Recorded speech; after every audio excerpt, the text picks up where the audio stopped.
Under writing of shares 2021 का honours का paper 3 number question में पूछा गया था।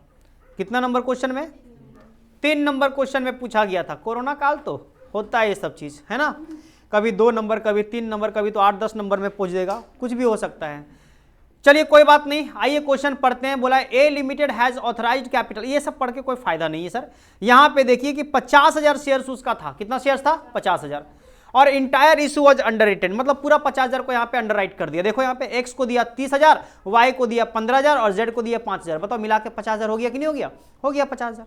फिर आगे बोला कि फर्म अंडरराइटिंग सबका इतना इतना करके दिया हुआ है। चलो बहुत अच्छी बात।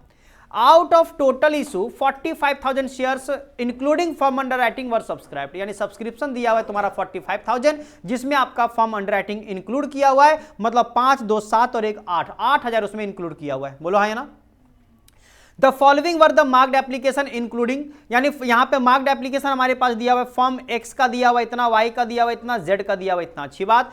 Calculate the total liability in number of shares of each underwriters considering firm application as marked.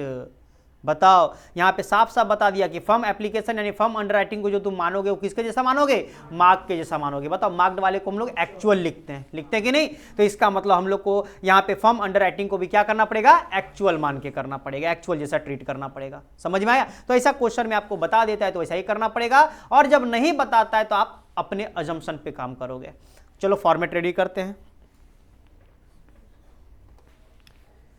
Computation for total liabilities of underwriters, जिसमें आपको शेयर्स में बात करना है। एक्स, वाई और जेड आपका 3 अंडरराइटर्स है।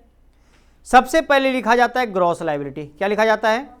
ग्रॉस लायबिलिटीज लिखा जाता है। और ग्रॉस लायबिलिटीज आपके पास क्वेश्चन में दिया हुआ है 30,000, 15,000 और 5,000 दिया है ना। तो यहां पे जाके लिखेंगे हम लोग एक्स के घर में 30,000, वाई के घर में 15,000 और जेड के घर में 5,000। ठीक है। इसके बाद यहां से लेस किया जाता है 3 चीज। तो पहले यहां पे हम लोग लेस करेंगे मार्क्ड एप्लीकेशन। क्या लेस करेंगे? Marked application. बताइए मार्क्ड एप्लीकेशन हमारे पास कितना का है? और ये एक्चुअल पे होता है सर। किस पे? एक्चुअल पे होता है। तो ठीक है सर, मार्क्ड एप्लीकेशन एक्चुअल पे होता है। कहां भाग गए रे?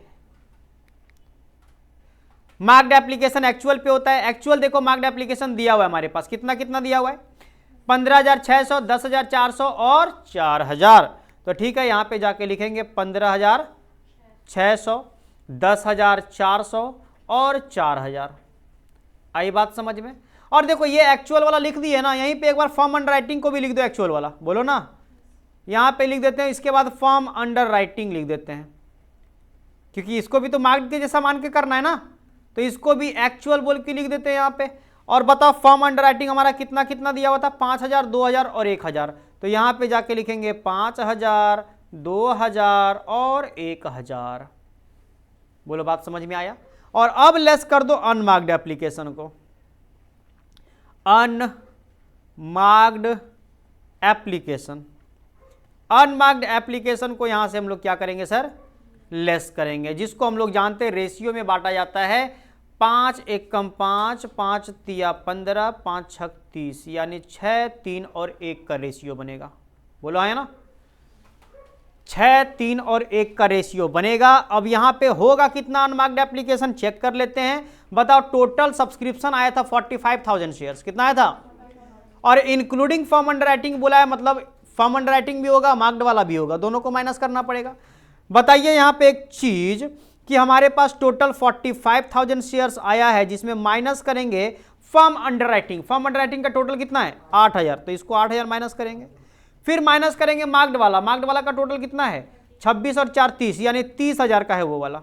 आया समझ में? तो माइनस अगर कर देंगे तो 7,000 बचेगा। कितना बचेगा? 7,000। इसी 7,000 को 6:3:1 में बांट देंगे। तो बताओ ये हो जाएगा कितना? 7 छक 42, 4200, 6 तिया 7 तिया 2100 और 700। चेक कर लो, सही है? बोलो हाँ है ना? चलिए सर, ये हो गया हमारे पास सारा का सारा वैल्यूज को यहाँ पे निकाल दिए। अब यहाँ पे हम लोग का बैलेंस होगा कि नेट होगा वो माइनस करने के बाद पता चलेगा। चलिए 30,000 में से माइनस 15,600 माइनस 5 4 9, 9,200 आ जाएगा 5200।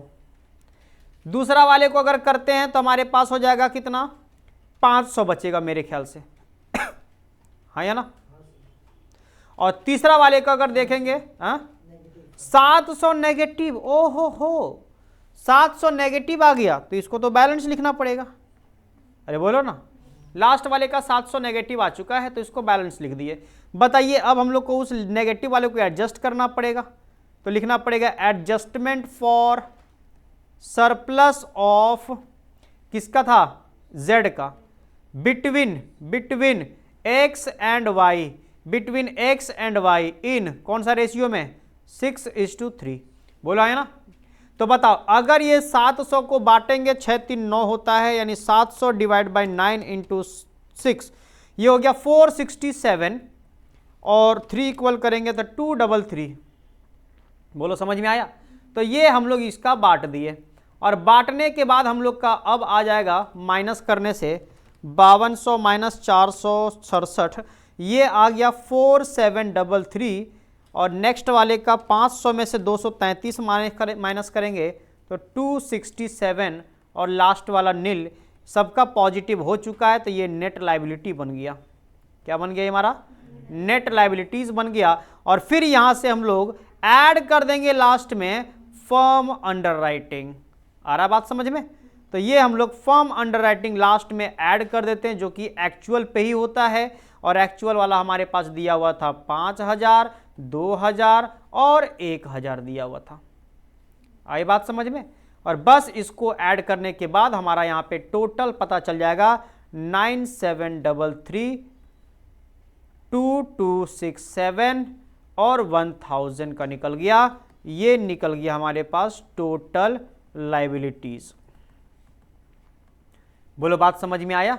बस ये आपका कंप्लीट हो गया क्वेश्चन।